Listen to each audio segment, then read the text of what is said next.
Bienvenue chez French HDS, on est en Louisiane et aujourd'hui je vais vous présenter une nouvelle arme de chez Springfield Armory, un 10911. Bien entendu, tous les 10911 qu'ils ont fait aujourd'hui sur le marché sont assez similaires, ils diffèrent un petit peu en termes de look, en termes de petites options, etc. Aujourd'hui, Springfield sort donc le DS Prodigy en 9 mm.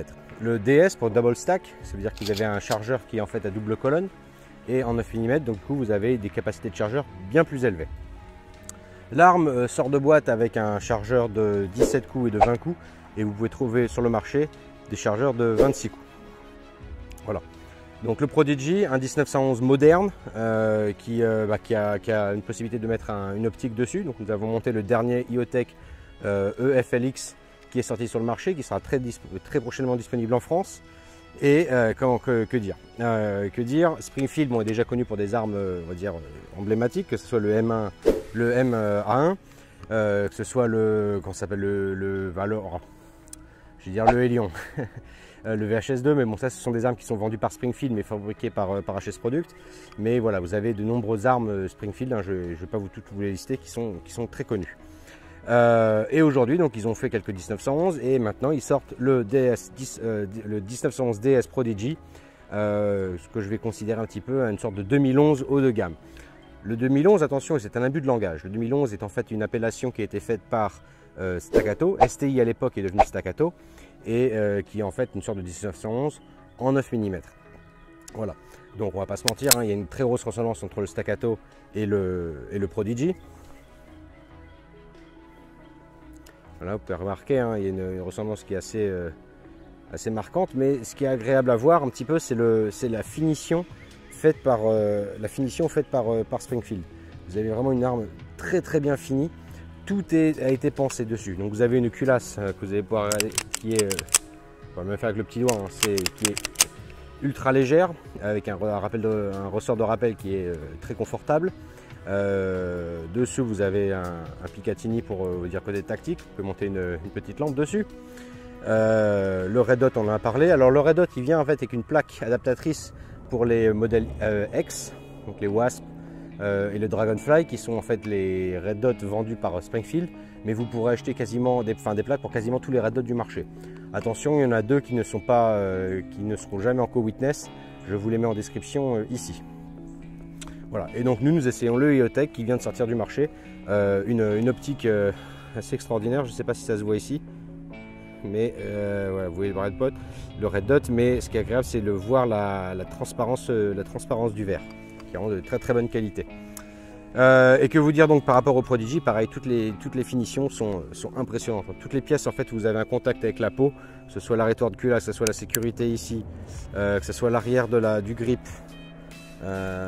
Qu'est-ce qu'on a d'autre, l'arrêtoire l'éjecteur de chargeur et même la détente est très bien finie. Hop. La détente est très bien finie, vous voyez, qui est un petit peu arrondie mais qui par l'avant, je ne sais pas si ça se verra bien ici sur la vidéo, par l'avant en fait est assez plate et a des grips dessus verticaux pour permettre de bien accrocher. Écoutez, on va arrêter de parler, on va tirer un petit peu. Donc le Prodigy, ce qui est assez confortable, c'est que toutes les pièces sont très bien ajustées et vous voyez tout est fluide dessus, c'est d'un confort, même quand vous avez l'arrêteur de culasse qui est dessus, vous voyez, vous avez à peine à l'appuyer, la culasse se referme. Et les chargeurs c'est pareil, les chargeurs rentrent dedans, se bloquent facilement, le rechargement se fait très bien et c'est vraiment d'un confort très agréable.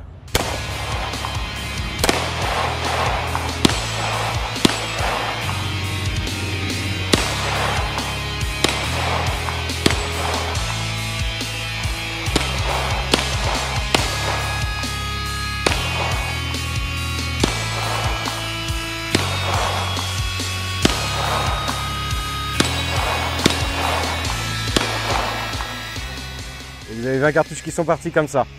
C'est le problème de ces armes très agréables, c'est ça part bien trop vite. Ah là là. Alors pareil, tout comme toutes les pièces sont bien ajustées, bien rodées, elles se passent bien. Le chargement est identique. Le chargement est identique et vous allez pouvoir le remarquer. Hop, les munitions qui rentrent à l'intérieur en fait sont, vous voyez, les munitions rentrent vraiment bien, il n'y a pas de Il n'y a pas besoin de forcer comme ces magazines un peu en polymère. Là, vous êtes sur un magazine en métal. Et je sais pas combien de munitions je vais mettre dedans, là, de ce que j'ai dans la poche. Mais les munitions vraiment sans graines à l'intérieur, se graillent, comme on dit dans l'armée, se graillent vraiment jusqu'à la 20e cartouche sans aucun souci. Vous n'avez pas besoin de forcer, ça rentre tout seul. C'est vraiment une arme bien pensée et bien finie par Springfield. Oh, attendez. Ah bah si j'ai peut-être les 20 cartouches, vous allez voir un petit peu l'entrée, comment ça rentre.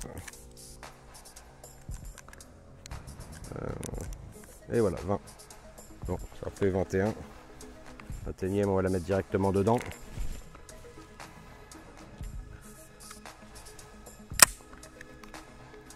Et vous voyez un petit peu quelque chose qui est impressionnant, c'est la taille du canon à l'avant. Voilà, la taille du canon est énorme, énorme, très très épaisse, hein, vraiment un bull barrel.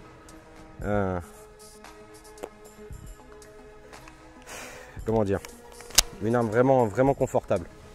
Et je vais essayer de vous montrer un petit peu une slow-mo pour du tir au rapide.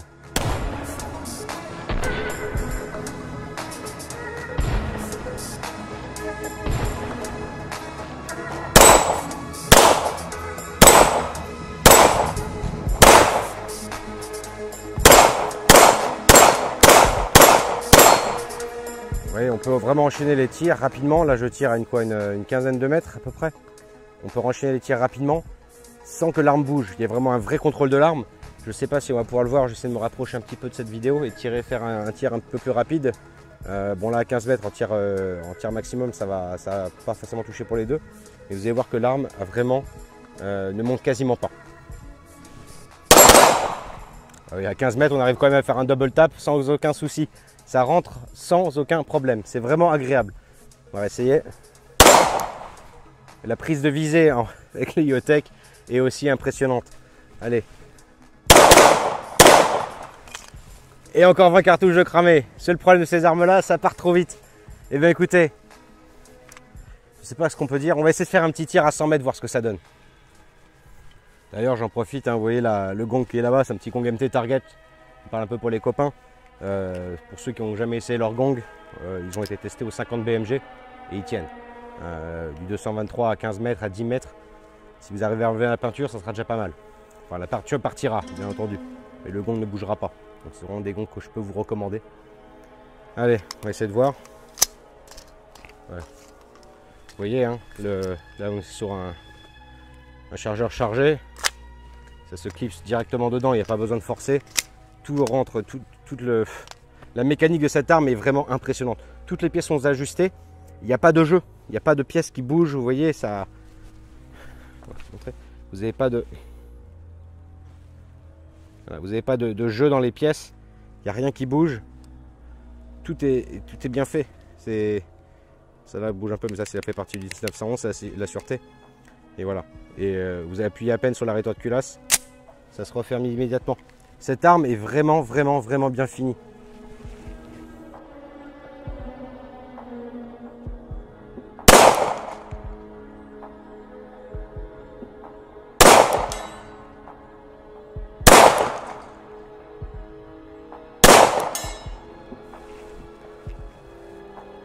Allez, c'est la deuxième fois que j'utilise cette arme-là. J'avoue que je l'ai utilisée quelques jours avant pour m'amuser avec. J'ai tiré 3 cartouches tout à l'heure pour la régler au niveau du point rouge. L'arme est encore nouvelle pour moi. Vous voyez, en termes de tir, sur du 100 mètres, ça tient très bien. Et ça, c'est certainement dû au point rouge de chez EOTech, qui permet vraiment d'avoir une bonne acquisition de la cible. Et je ne prends pas non plus trop longtemps pour viser à 100 mètres.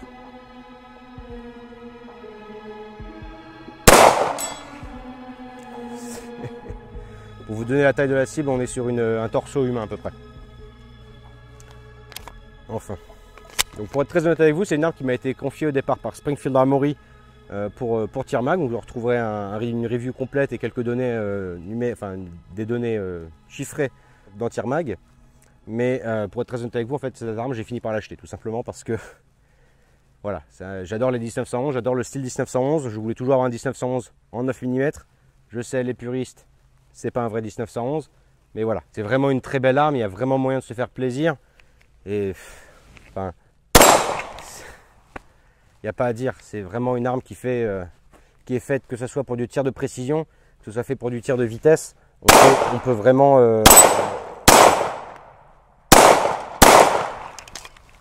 se faire plaisir, que ce soit de 5 mètres à 100 mètres. Donc on a fait une pesée du poids de la détente, de la queue de détente. Et on avait un petit peu peur au départ. Parce que la pesée, je l'ai pesée une dizaine de fois, on est autour des 2 kg tout simplement. Je crois qu'on a un 9 ou 2,02, quelque chose comme ça, on est aux 2 kg. Ce qui peut paraître beaucoup pour une arme de ce type. En tout cas, qui me paraît beaucoup. Pour une arme, on va dire, orientée tir sportif, orientée tir de vitesse. Mais encore une fois, ça va être une arme qui pèse beaucoup. Si vous regardez un petit peu la détente ici, hop, vous allez voir qu'il n'y a pas besoin d'appuyer beaucoup. La sensation en fait, une fois que vous arrivez en butée, le coup part. Oh, vous voyez, je suis allé trop loin. Donc la pesée à 2 kg, oui, mais on n'a pas du tout ce ressenti-là. Et les différentes personnes à qui je l'ai fait essayer ici, tous ceux qui ont tiré avec me disent mais attention, non, elle ne fait pas 2 kg, elle est beaucoup plus légère. Le ressenti est vraiment agréable. Donc sur cette arme, vous avez aussi une sûreté qui est ambidextre. Hop. Voilà, vous avez une sûreté ambidextre qui apparaît des deux côtés. Vous avez la petite queue de castor typique du 1911. La détente qui est squelette ajourée et qui est, vous voyez, extrêmement sensible. Le Picatinny du dessous, bon, du dessous, voilà, c'est on aime ou on n'aime pas, mais ça permet de mettre un petit peu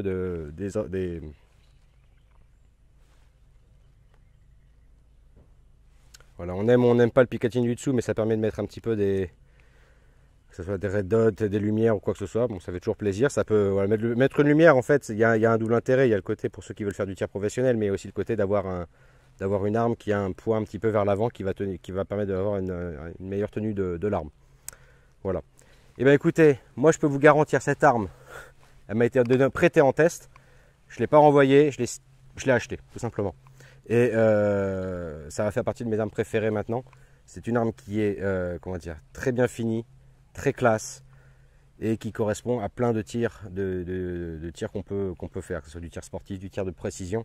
Je vous mets ici la cible qui va être publiée dans Tir Mag. C'est une cible qui a été faite de 5 mètres à 25 mètres. Les tirs ont été faits sans point rouge, ils ont été faits avec les organes de visée fixes. Je n'avais pas encore la petite plaquette pour monter le point rouge, mais voilà. D'ailleurs, je profite d'être ici. Le point rouge de chez EOTech, donc le nouveau qui va arriver prochainement. Hop, vous voyez, il est bien, il permet le co-witness sur cette arme-là. Vous avez 2 boutons plus et moins qui finit par s'éteindre automatiquement. La durée de vie, on va dire, elle est estimée à peu près à 1 an et demi, 2 ans. Et donc vous êtes à peu près tranquille. Et surtout le point très positif de ces points rouges, un petit peu comme certains Holosun, c'est que vous pouvez en fait venir démonter pour sortir la batterie par le dessus et la remettre directement par le dessus. Pas besoin d'enlever le point rouge et donc de devoir faire un réglage de l'arme juste après. Ça se change rapidement. Voilà. Alors par rapport au Prodigy, on a aussi les organes de visée, donc là qui sont fixes, hein, ce sont vraiment des organes de visée rudimentaires, en tout cas sur l'arrière, mais qui sont un petit peu élevés pour permettre le tir en co-witness avec des points rouges. L'organe de visée avant, lui, est équipé de fibres optiques vertes qui permettent vraiment d'avoir une prise de visée rapide lors de tir sans point rouge.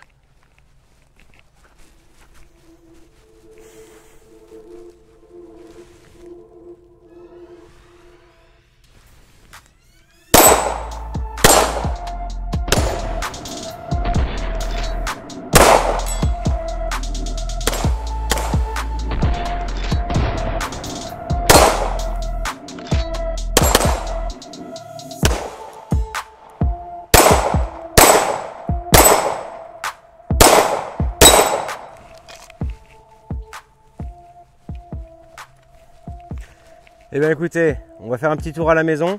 J'espère que cette session au stand vous aura plu. N'oubliez pas que le tir est une passion. A très bientôt en Louisiane.